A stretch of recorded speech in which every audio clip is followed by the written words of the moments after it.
Welcome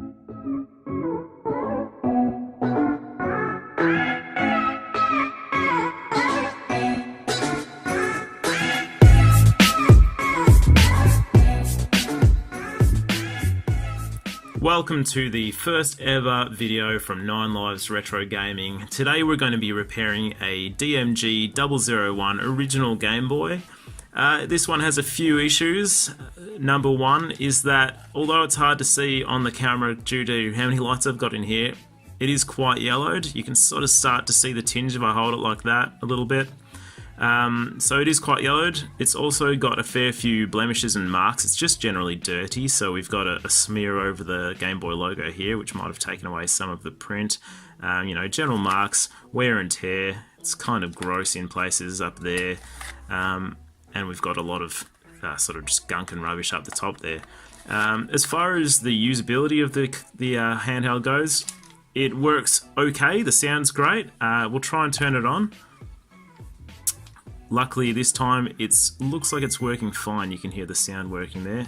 It's booted straight in, so sometimes you will get an issue where it won't start up, so I'm assuming there is quite a lot of dirt and grime on the connectors, so we'll be cleaning that up too. Lastly, if I just put the contrast all the way up here, we do have a line down the screen, and there may be one missing from the very edge, but I think we do have just that main general line across the screen. So that's part 3. So we're going to definitely be retrobriting the outer shell, as well as just giving it a clean up and trying to clean up some of these marks. Going to be fixing the issues with the screen, and also just giving it a general clean, and hopefully we'll have an essentially mint condition looking unit at the end of that. So we'll switch to an overhead view and we'll get started with the teardown. Alrighty, so we're working from the top down now, so hopefully you'll get a good view of all this. So first things first, we'll pop out the cartridge and we'll take out the batteries, because 2 of the screws are hidden behind those. So we'll just be using a small tri-wing screwdriver. I've just got it from a multi-kit that I got off eBay for about 20 Australian dollars. It's amazing. It's got everything you'll ever need apart from the actual game bits that you'll use on some systems. And yeah, it just works really well, and the quality is actually pretty good for the money. So we'll just get rid of those.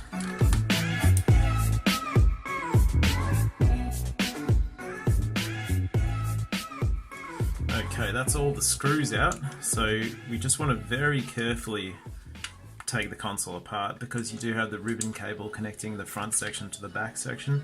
That does just pull straight out, so you can just go ahead and release that, and there we are with a look at the internals. It's actually looking okay inside for how old the unit is. I picked this up off Facebook Marketplace for about $30, I think, with about 6 or 7 games, so yeah, it is in reasonably good condition. So what we'll do now is we'll switch over to just a standard small Phillips head bit, and we'll start taking the boards out of the unit.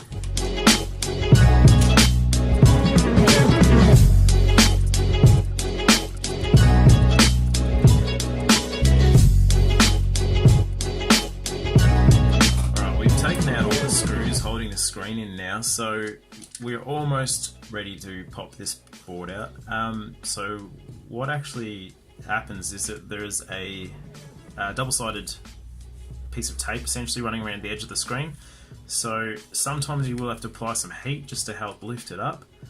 In this case it's actually quite cold, so because the adhesive is old as well and covered in dust, it should pop out quite easily. So you can see the adhesive there, it's pretty dirty, so that no doubt helped to come off. So now we've got the actual motherboard out. You'll see obviously the screen unit, and what usually happens with lines on the screen is that one of the connections holding it to the board has come loose. So they're under this piece of black tape essentially. So what we're going to do is just peel that up with a set of tweezers very, very carefully, because we don't want to break it. And then we'll get the soldering iron out, and hopefully just with a little bit of heat we'll be able to put those connections back where they're supposed to be.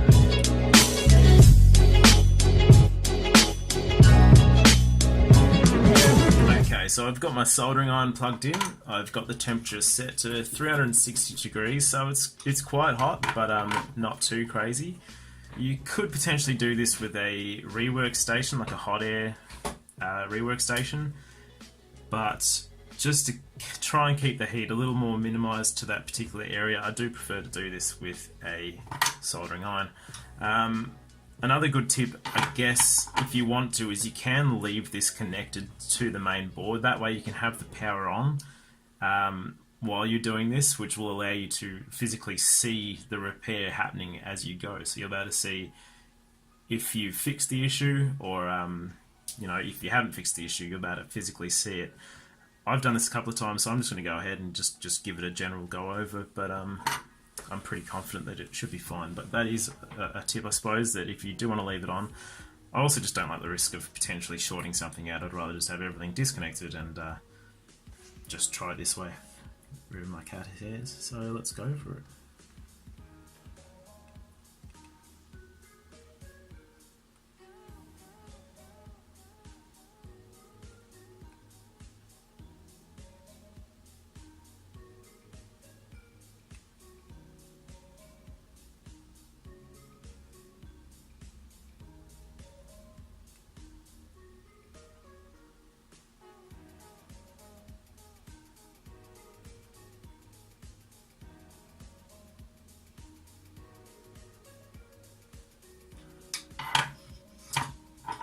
So now that we've done that, we'll plug it back in and we'll see what happens.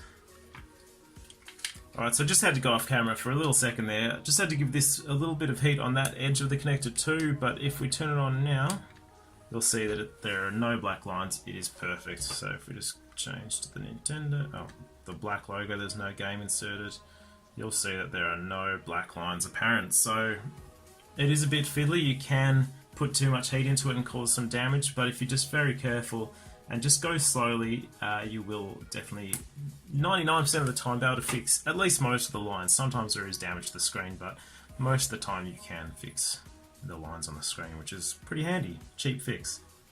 So now we'll turn it off and take everything apart again and just give everything a general clean up with IPA.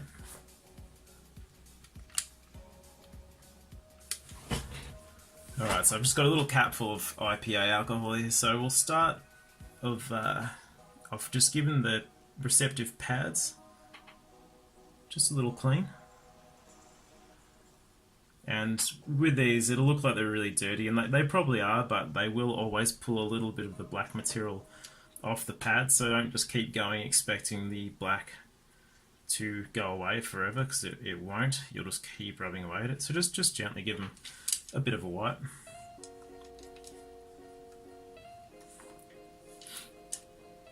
I'll probably actually run all these under water to give them a clean and then re-wipe them again anyway. As far as the board goes, where all the pads touch, we'll just give them a good clean. A little bit of black coming off there. Anywhere you can see some corrosion, go over the areas that you soldered before if you are fixing a screen issue. Just everywhere that looks like it needs it, really.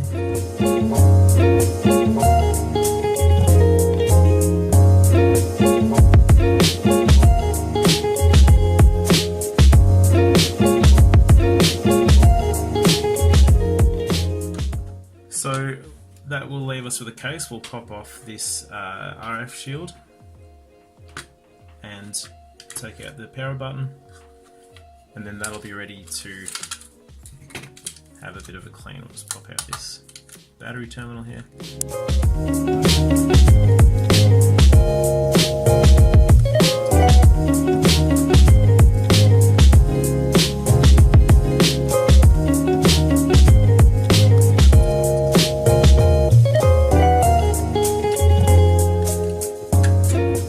Shield out, and there is our bare case. Pop the buttons out. There you go, that's popping straight out. Don't have to remove this, but I've actually ordered a glass replacement. This one's quite scratched up, so I thought it'd be nice to put a glass one in. It'll look great, and this one's falling out anyway. So there we have it, the bare case. In pretty good condition, no cracks. Just a couple of light scratches, but we should be able to clean it up pretty well. Now here we can see the main unit with all the circuitry on it. Do be careful, I should have a anti-static lead, but I'm just being a bit hardcore. So if you look at it, it all looks in really good shape, it's not dirty. The only thing is there's some sort of greasy material on the actual connector itself, so that could be something maybe was spilled in there, I'm not sure. But regardless, it looks in pretty good condition otherwise. All I'm going to do with this is I use this electrical contact cleaner, and it also does have a lubricant in it, so I don't like to use it too excessively, but I'm just going to spray just a little bit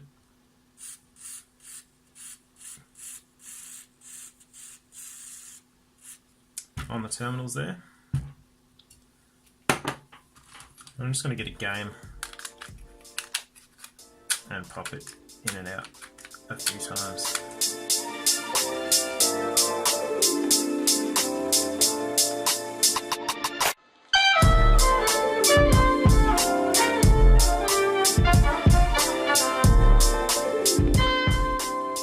I think we're good just to set this aside, and I think we should be fine with the cartridge. It looks great, the pins don't need retensioning, and with a bit of contact cleaner in there, the stuff's pretty good. It should be fine. Okay, so we got the sink filled up with some warm soapy water. I've just got some general dish soap in there, dish cleaning soap. So just left everything in for a bit of a soak. We'll start off with the buttons and stuff because they're quite small. So the things I do like to use are a magic eraser.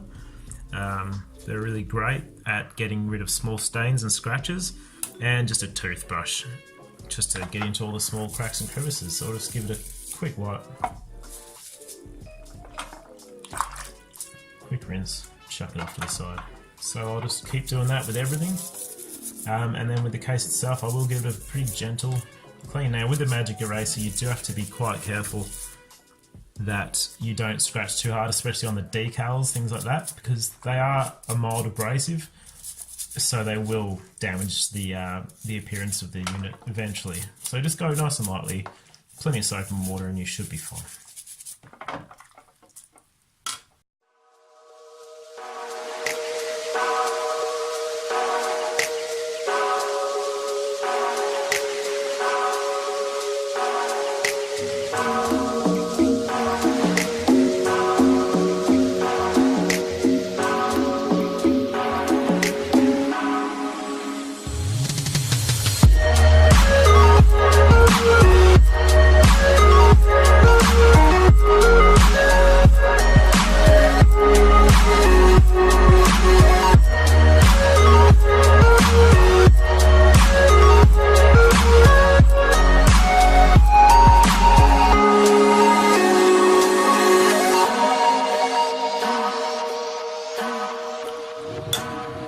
So I'm just going to get rid of this water, and we'll just run everything under cold water just to get rid of the soapy residue, and wash off any other bits of crap that's stuck there, just to make sure that nothing gets dropped down the plug hole.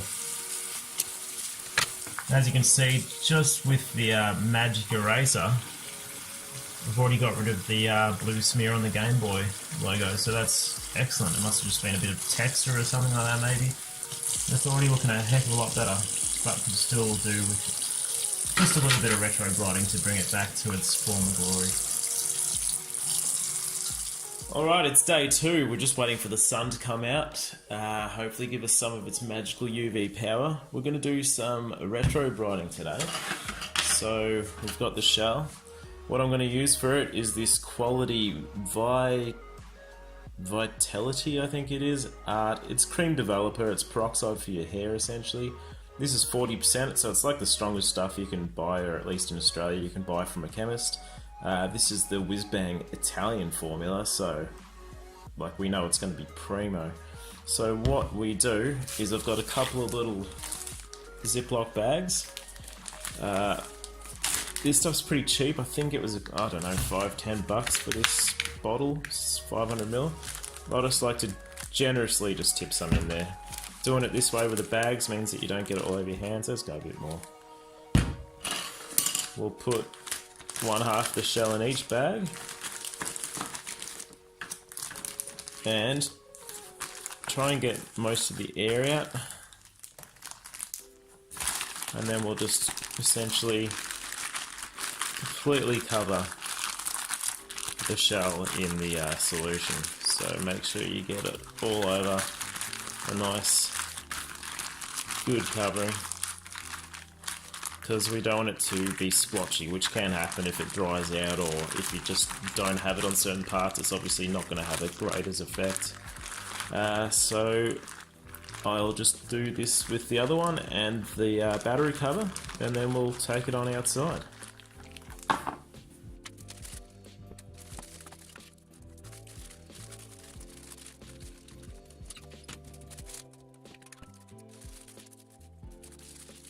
Okay, so I've just got them outside in the sun, and what I'm going to do is leave them for about half an hour, come out and just give them a bit of a squidge around, get the solutions that are just evenly covering everywhere, making sure it's still nice and wet and soaked.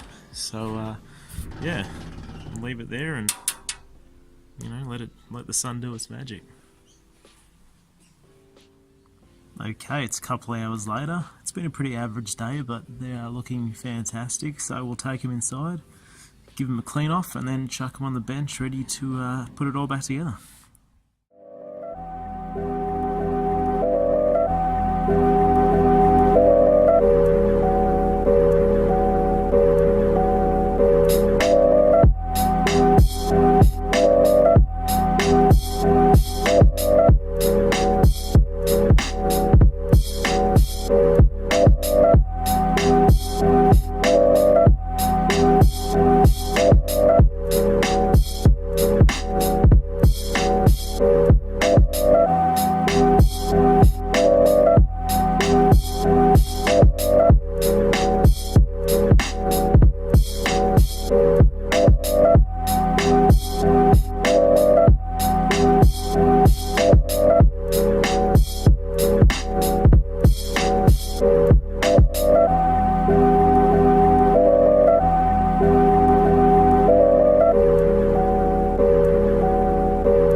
So we've reached the end of the build. I really wanted to finish this off by putting on the nice new glass screen protector. It did come in the mail today, but here it is. Quality's awesome, but the colour is just so far off, it's crazy. So for now, I'll chuck on the old one just to finish her off, but I have ordered the correct colour. Should be here later in the week. I'll keep this though for a later build when I do a different case on another future Game Boy, but for now, it just looks too wrong. So we'll slap this one on just for now, and then we'll have a bit of a look at it. So here it is in all its glory. It is looking brand new. As you can see, there isn't a hint of yellow on it anymore. If we take out the battery cover, just to give an indication, like that's the colour, the sort of untouched colour, because it would have never seen sunlight, and you can just see it looks just the same. So I'm so happy with how that came out. If we just go ahead and turn it on, it's already got the contrast all the way up. There's no trace of lines on the screen anymore. So that is fantastic. And if we get the contrast somewhere where the camera can see it, it's working perfectly. So happy with that. So we managed to fix up the dodgy ink over the logo. We managed to get rid of all the dirt and grime and crap on the back. It just looks great. So I'm so happy to have a beautifully clean DMG001 in the collection. Just can't wait for the actual glass screen protector to come that's the right colour, just to finish it off, but I'll update that later.